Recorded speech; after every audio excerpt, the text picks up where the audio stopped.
You have been carrying something so long, you forgot you were carrying it. It has become the shape of your shoulders. It has become the way you breathe, shallow, careful, like something might break if you exhale too hard. You wake up already tired, not tired from sleep, tired from holding. You have smiled at people today while your chest stayed tight underneath it. You have said, "I'm fine," so many times the words don't even feel like a lie anymore. They just feel like armor. You keep telling yourself that if you just push a little harder, hold on a little longer, manage one more day without dropping anything, it will get lighter. It hasn't gotten lighter. I have watched you do this. I have watched you carry what was never yours to carry alone. And I am not here to tell you to push harder. I am here to tell you to put it down. This is not ordinary tiredness. This is the exhaustion that comes from performing strength you do not feel. It is the ache behind your eyes at the end of a day when nothing went visibly wrong, but everything cost you something. It is lying in bed with your body still and your mind still running the numbers, the bills, the diagnosis, the relationship you don't know how to fix, the child you worry about, the version of yourself you keep failing to become. You have learned to function while depleted. You have gotten good at it. That is the tragedy. You have gotten so good at surviving on empty that you no longer remember what it feels like to be full. You measure your worth by how much weight you can bear without complaining. You believe rest is something you have to earn, and you have never quite earned enough. I know the specific weight on you right now. I know what you haven't said out loud to anyone. I want to show you something. Before you were born, before the weight had a name, I already knew this exact moment would come. The moment you would be worn down to the thread and need somewhere to bring it. This was not written as ancient comfort for people long gone. This was written for the exact shape of your exhaustion today. Read it slowly. It is not a suggestion. It is an invitation with your name already on it. Come to me, all who labor and are heavy laden, and I will give you rest. Take my yoke upon you and learn from me, for I am gentle and lowly in heart, and you will find rest for your souls. For my yoke is easy and my burden is light. Let's take this apart, line by line, together. Come to me. Notice what I did not say. I did not say fix yourself first, then come. I did not say wait until you deserve it, then come. I said come, present tense, no conditions attached, no waiting room. Most voices in your life require you to arrive polished. I am the only one calling you while you are still unraveling. You keep waiting for a version of yourself that has it together before you let anyone close, including me. That version never arrives. I am not asking for that version. I am asking for the one lying awake right now. There was a traveler who walked for days through open country, his pack growing heavier with every mile, though he had added nothing to it. He kept meaning to rest at the next town, and the next, but he was ashamed to arrive somewhere dusty and depleted. He wanted to arrive able, so he kept walking, past shelter after shelter, waiting to feel ready. Night fell, and he was still on the road, exhausted, farther from every door he had refused to knock on. I am the door you keep walking past because you think you have to be ready first. You do not have to be ready. You have to be willing to knock while you're still dusty. Come now, not when you've cleaned yourself up, not when the weight is manageable. Come exactly as heavy as you are tonight, all who labor and are heavy laden. This is not addressed to the strong. It is addressed to the laboring, the ones mid-task, mid-struggle, still in it, not yet on the other side of it. I did not wait for you to finish carrying the load before I spoke. I spoke into the middle of your carrying. You think you have to get through this season before you qualify for my attention. You do not. The word laden means loaded down, weighed past capacity, and I chose that word on purpose because I see exactly how much you are holding, and I am not overwhelmed by it, even if you are. A craftsman spent his days building furniture no one had ordered, convinced that if he just kept working, someone would eventually notice and lighten his load. His hands blistered, his back bent early. He never asked anyone for help because he believed needing help meant he had failed at his craft. One evening, another craftsman walked by, looked at the towering stack of unfinished work, and simply asked, "Why are you building this alone?" The first craftsman had no answer. He had never once considered that the work was never meant to be a solo labor. "I am not impressed by how much you can carry alone. I never asked you to prove your strength by refusing help. The load you're under right now was never meant to be a solitary labor, and I am standing right here, asking the same question. Why are you building this alone? And I will give you rest." Notice the tense again. Not "I might," not "I will consider it," not "eventually, if you qualify." "I will give." This is a settled promise, not a maybe. And notice what kind of rest. Not a pause between labors, not a weekend, not a vacation that ends the moment you return to your life. This is rest for the soul underneath the schedule, the part of you that stays tired even after you sleep. Most rest you have tried has only touched your body. I am offering rest that reaches the place your exhaustion actually lives. A shepherd noticed one sheep in his flock that never lay down, even at night, even when the field was safe and the wolves were far off. He watched it a long time before he understood.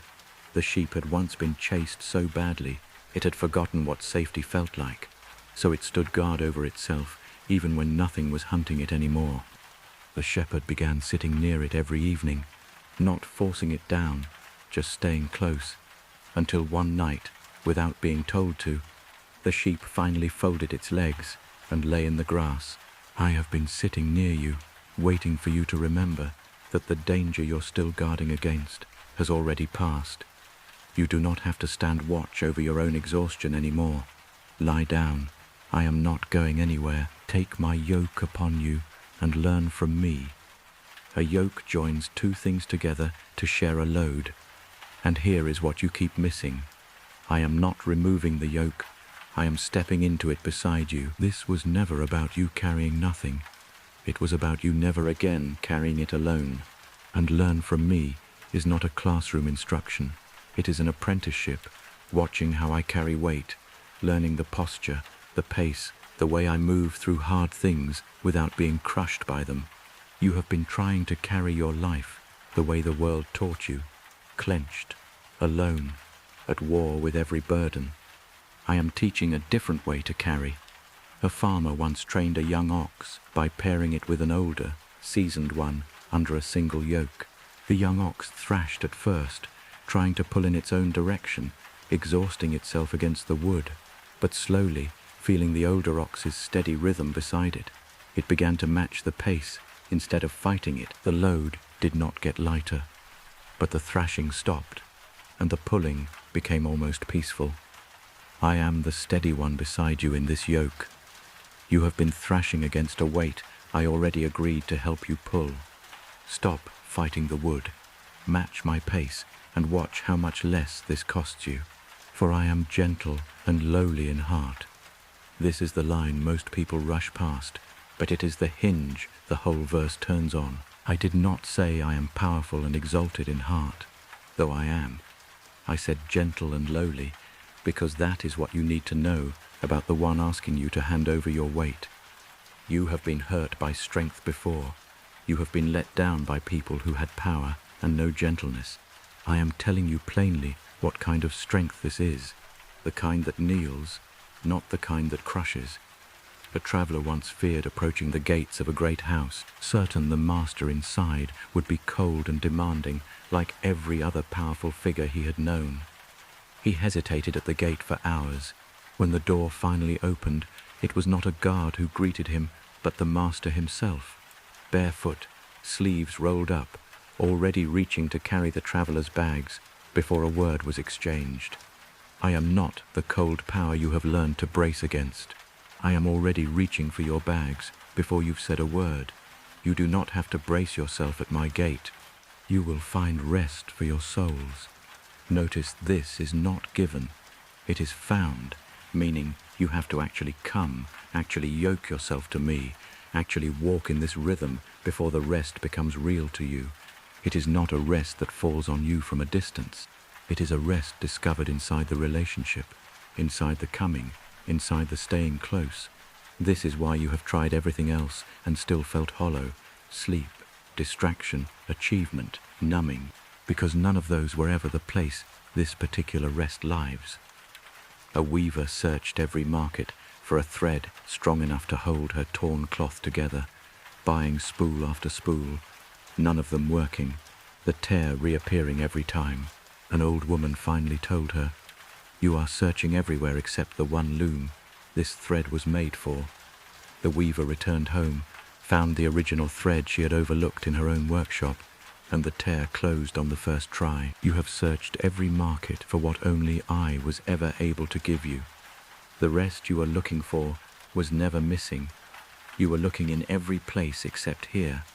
Come back to the loom I made you for my yoke is easy and my burden is light. This is not a promise that your circumstances will suddenly become easy. It is a promise about what carrying them with me will feel like compared to carrying them without me. The Greek word behind easy means well-fitting, like a yoke, custom-shaped to the one wearing it, not a generic weight thrown on anyone. What I am asking you to carry with me was measured for exactly your shoulders. It will never fit you the way your own striving does. Chafing, misaligned, always slightly too heavy. A gardener struggled for years with tools sized for someone else's hands, blistering with every use, convinced that pain was simply the price of the work.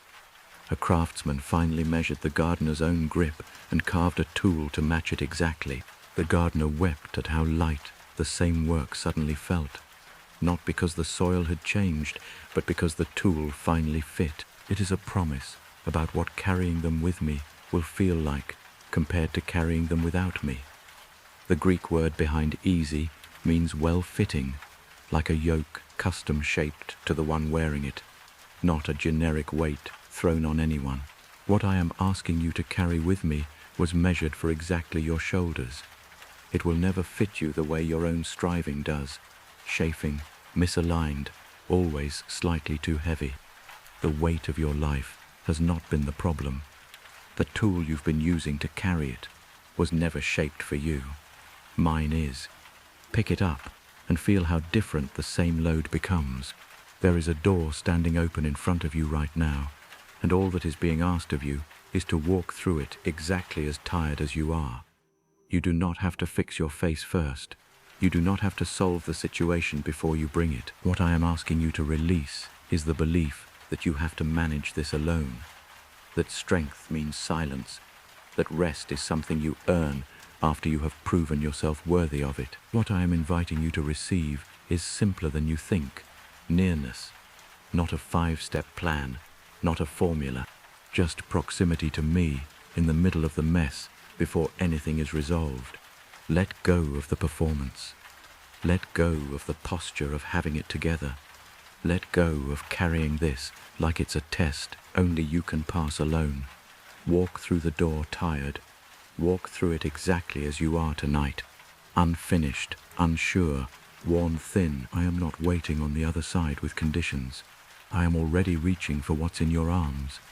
Name the specific weight, out loud, tonight. Not a vague, "I'm stressed," the actual thing. Say what it is you have been carrying alone, even if you are the only one who hears it.